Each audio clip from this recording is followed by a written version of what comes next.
Mesdames, Messieurs, bonjour et merci de prendre ce rendez-vous de l'actualité. Au sommaire de cette édition, la conférence internationale sur le manioc se déroule actuellement au Bénin.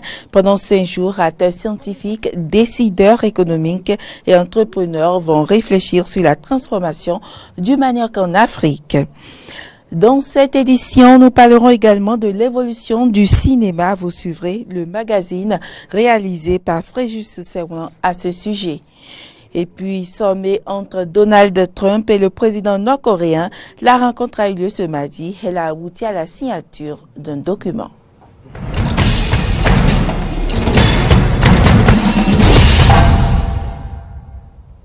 Bienvenue dans cette édition. Ouverture ce lundi de la conférence internationale sur le manioc. Des acteurs scientifiques, décideurs économiques et entrepreneurs se retrouvent à Cotonou pour échanger sur les opportunités et défis du développement du manioc dans le monde. La cérémonie d'ouverture des travaux a été présidée par le ministre de l'Agriculture, de l'Élevage et de la Pêche. C'est un reportage de Antoinette Sabou. La filière du manioc est au cœur des échanges scientifiques au Bénin. Premier produit vivrier en Afrique au sud du Sahara, aliment le moins cher, accessible à toutes les couches, la transformation du manioc en Afrique préoccupe les acteurs du monde scientifique, d'où la présente conférence internationale sur le manioc soutenue par le directeur du partenariat mondial du manioc pour le 21e siècle GCP. Une occasion pour le doyen de la FSA d'énumérer les richesses issues de cette spéculation. Le pays compte une diversité de produits à base de manioc qui occupent une place de choix dans l'alimentation de la population béninoise. Véritable rempart contre la faim. La présente conférence constitue une occasion unique d'opportunités de coopération et d'échange avec d'autres chercheurs travaillant sur le manioc, des ONG et des entreprises de production et de transformation du manioc dans un élan de partage visant tant la sécurité alimentaire que la production de richesses. Mais les défis auxquels sont confrontés les acteurs de la chaîne de production ne sont pas moindres, nous dira le ministre de l'Enseignement supérieur et de la Recherche scientifique. L'augmentation des rendements face à la diminution de la fertilité des sols, dû à l'absence de jachère par saturation foncière, l'insuffisance de la fertilisation, l'érosion, etc., aux problèmes phytosanitaires de la culture, aux problèmes de stockage du manioc frais et de conservation des produits transformés, la réduction de la durée des cycles culturaux pour limiter l'immobilisation des terres cultivées et permettre ainsi d'assurer d'autres productions végétales dont certaines pourront suppléer à la faiblesse des teneurs en protéines du manioc, l'éradication des maladies virales du manioc.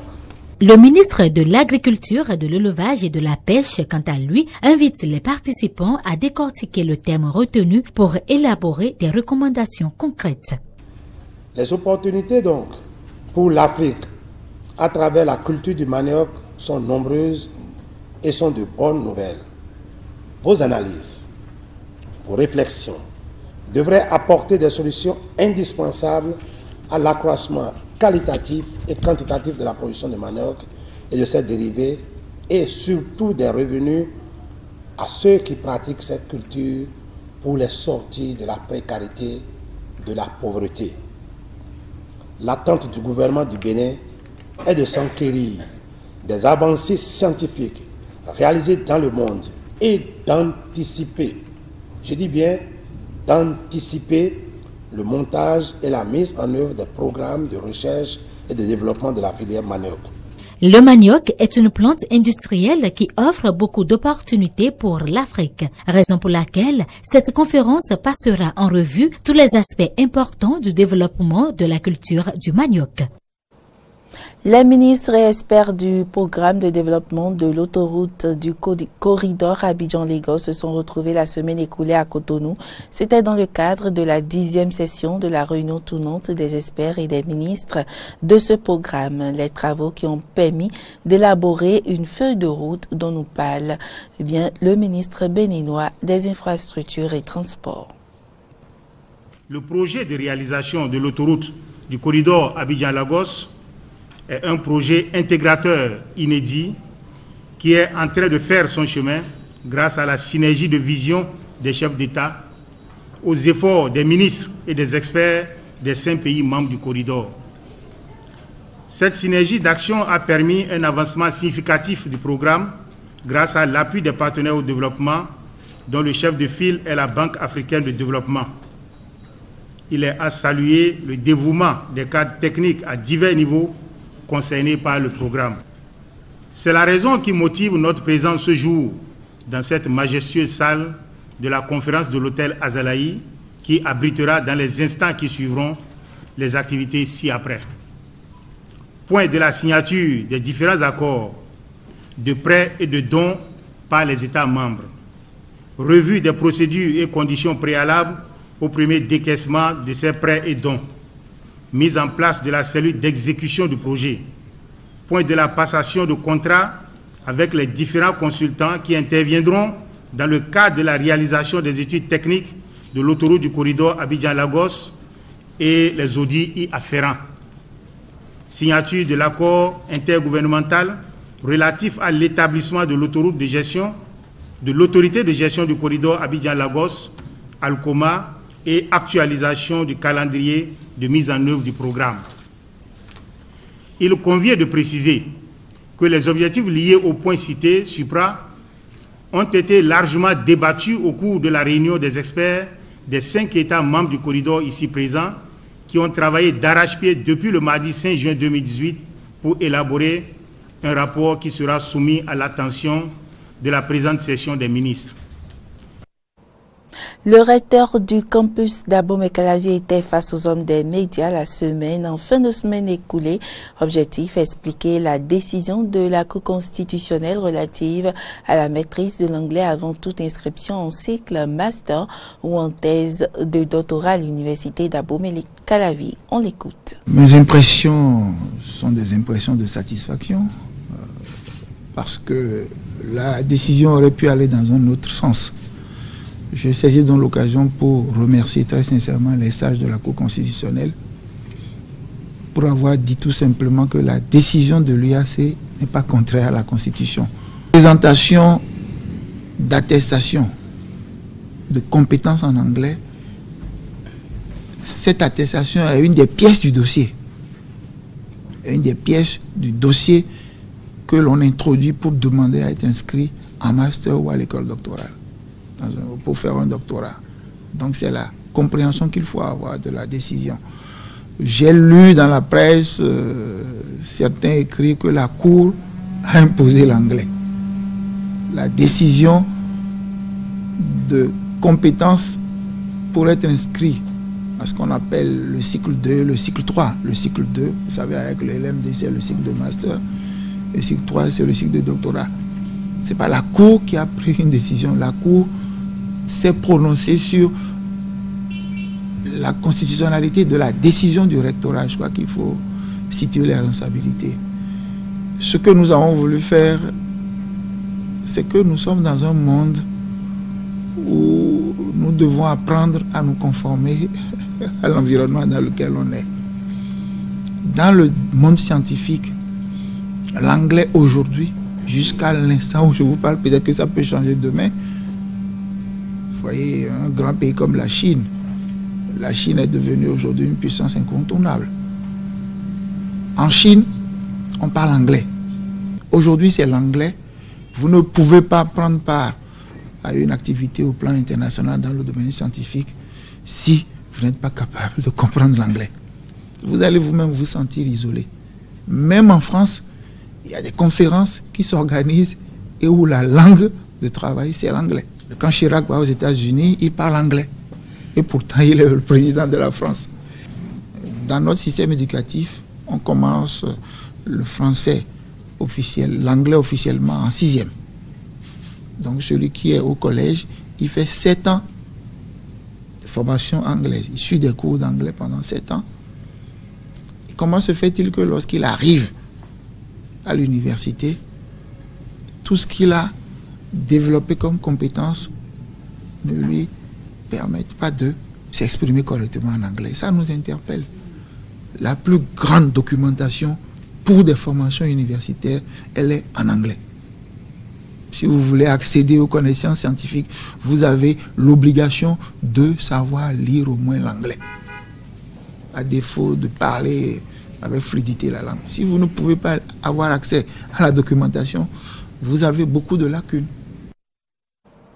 Les éléments de la police républicaine ont démantelé un réseau d'escrocs qui opère dans la commune d'Alada. L'annonce a été faite au cours du dernier point de presse de la police républicaine. C'est hors la loi qui utilise le nom du chef de l'État pour commettre le forfait.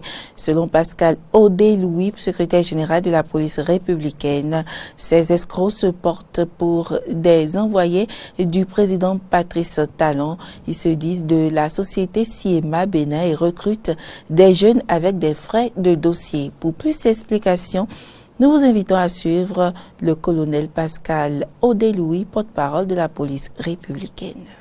Le 5e point, qui est un faux avis de recrutement. Dans le département de l'Atlantique, et précisément vers Alada, il y a des éléments à la recherche du gain facile qui se portent pour des envoyés du président de la République. Ils disent qu'ils sont de la société Siema Bénin et qui sont spécialisés dans la manutention portuaire et le traitement des navires. Et ils veulent recruter des jeunes. Et pour se faire recruter, les frais de dossier sont évalués à 6 000. Ils ont déjà eu au total 920 dossiers. Et la somme de ces dossiers enregistrés avoisine 1 680 000. Ainsi, on a déjà mis la main sur eux. Il faut que les gens sentent, qu'ils sachent que ce n'est pas le travail bien fait et uniquement pas le travail qu'on peut avoir la richesse. Il n'y a pas autre moyen pour s'enrichir que le travail. Culture à présent, depuis plusieurs années, le Bénin cinématographique se révèle au monde avec la participation à des festivals. Les films béninois ont infiltré plusieurs de ces festivals en remportant plusieurs prix prestigieux, un tableau reluisant. Pas totalement. Si le cinéma béninois ne se réveille, il pourrait très tôt disparaître sans une industrie cinématographique. Le cinéma béninois serait un secteur sans industrie. Appréciation dans ce reportage de Fréjus Seroulan et Denis Marouya. C'est un peu compliqué. Ça m'a permis de voir que être actrice, c'est bon et c'est du boulot. La toute première fois que je joue un rôle du genre, c'était une très belle expérience pour moi. L'éclosion des films béninois depuis quelques années révèle des talents cachés. Acteurs, ingénieurs, réalisateurs, ils raflent des prix à l'international. FESPACO, Clapivoix, Lusso et bien d'autres festivals sont pénétrés par le génie béninois. C'est une blague. Qu'est-ce que tu racontes? Une blague? Démissionner, Noam. Tu sais très bien comment ça a été difficile pour moi d'avoir ce boulot. Très difficile. Et tu en as souffert aussi. Comment tu peux me demander de démissionner? Malgré la production de films, le cinéma béninois serait inexistant. Nous n'avons pas un cinéma qui existe. Un cinéma béninois, ça veut dire des films qui sortent de façon régulière chaque année avec un objectif précis et qui sont positionnés sur des marchés qui existent et qui permettent de rentabiliser et de faire retourner la machine. C'est ça ce qu'on appelle un cinéma, ça n'existe pas. Plusieurs facteurs concourent à cet état de choses. Au premier peloton, le faible engagement de l'État. En France, plus qu'ailleurs, c'est l'État qui finance le cinéma. Si vous voyez un film, vous avez toujours la participation du Centre national de cinématographie. Si vous ne voyez pas France 2, vous allez voir telle chose, vous allez voir des entreprises qui financent le film.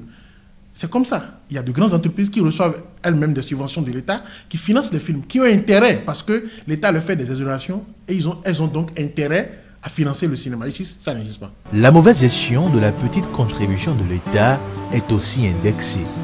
Même si ce n'est pas encore suffisant, nous avons au moins un petit fonds qui est mis à disposition pour la production cinématographique.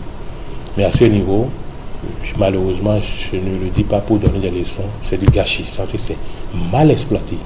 Et bien sûr, là quand on parle du cinéma, on parle du cinéma exportable. On ne parle pas de ce qu'on fait dans les rues, sans aucune norme, sans aucun code. Voilà, c'est de ça que nous parlons. L'État fait des choses qui ne sont même pas exportables dans les festivals. Il y a des fonds dans les ministères où on fait des téléfilms qui passent qu'à la télé. Une fois que c'est diffusé à la télé, ça ne sert à rien, ça ne va nulle part. Ça, c'est pas du cinéma. Mais un travail de fond doit être aussi opéré au niveau des structures de financement privées. Parce que les banquiers ne comprennent pas l'activité. On ne peut pas prendre un prêt, produire une série ou un long métrage, je dirais une série plutôt, sans avoir ce que nous appelons la période de décalage. On ne peut pas vous faire un prêt et demander que vous commencez par rembourser 1 mois, 2 mois après, alors que la production peut durer 1 an. Par ailleurs, la réorganisation complète du secteur du cinéma s'impose. Sinon, si on était organisé, ce serait plus facile. C'est pour ça que nous avons tous ces problèmes. Mais il faut qu'on s'organise. J'ai déjà essayé de motiver certains types de rassemblements. Les rassemblements qui se font dans les grands pays de cinéma sont des rassemblements corporatistes. C'est-à-dire que un cadreur, c'est un cadreur. Un réalisateur, c'est un réalisateur. Un scénariste, c'est un scénariste.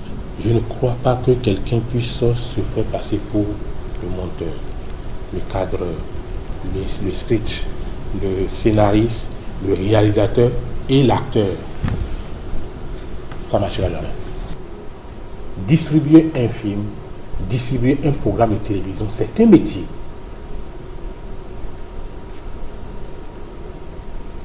Et si vous décidez de rentrer ou de les laisser, donnez-vous les moyens de pouvoir le faire et bien le faire. Parce que quelle est la chaîne qui doit pouvoir avoir la primeur de la diffusion? Tout ça, c'est à apprendre. C'est donc à mettre en place pour faire des petites gloires de grandes victoires. En nous disant, chaque année, nous devons tourner un court-métrage, un long-métrage, une série, voilà. Le cinéma, une question de souveraineté, un secteur porteur de devises, promoteur de la culture et du tourisme, c'est possible. Voter en code pour le régir et y investir fera inévitablement atterrir le Bénin dans le cercle des pays détenteurs d'une industrie cinématographique de qualité. Hors du Bénin à présent, après de nombreuses tergiversations et plusieurs menaces d'annulation, le sommet inédit entre les États-Unis et la Corée du Nord s'est déroulé ce mardi 12 juin à Singapour. Il a débuté à 9h. Ce tête-à-tête est le premier de l'histoire entre un dirigeant américain en exercice et un leader nord-coréen qui ont signé un document commun. Le président américain Donald Trump a annoncé ce mardi lors d'un sommet historique avec le dirigeant nord-coréen Kim Jong-un à Singapour que le processus de dénucléarisation de la péninsule coréenne allait commencer très rapidement. Les deux dirigeants ont signé un document qualifié de global par le locataire de la Maison-Blanche et d'historique par le leader nord-coréen. M. Kim a également salué un nouveau départ dans les relations entre les deux pays. Aujourd'hui, nous avons eu une rencontre historique et nous signerons un document historique pour laisser le passé derrière nous et marquer un nouveau départ. Le monde verra un résultat très important. Le président Trump a également assuré qu'il était prêt à inviter le leader nord-coréen à la Maison-Blanche. Absolument, a-t-il lancé, comme on l'interrogeait sur une possible invitation à Washington. Je pense que toute notre relation avec la Corée du Nord et la péninsule coréenne sera très différente du passé. Nous deux voulons faire quelque chose. Nous allons tous les deux faire quelque chose et nous avons développé une relation très spéciale. Donc, les gens vont être très impressionnés et seront très contents. Et nous allons nous occuper d'un problème très grand et très dangereux pour le monde. Nous allons nous rencontrer souvent, a-t-il dit, indiquant avoir noué une relation très spéciale avec son interlocuteur. Mesdames, Messieurs, ce sera tout pour cette édition. Merci pour l'attention et à demain.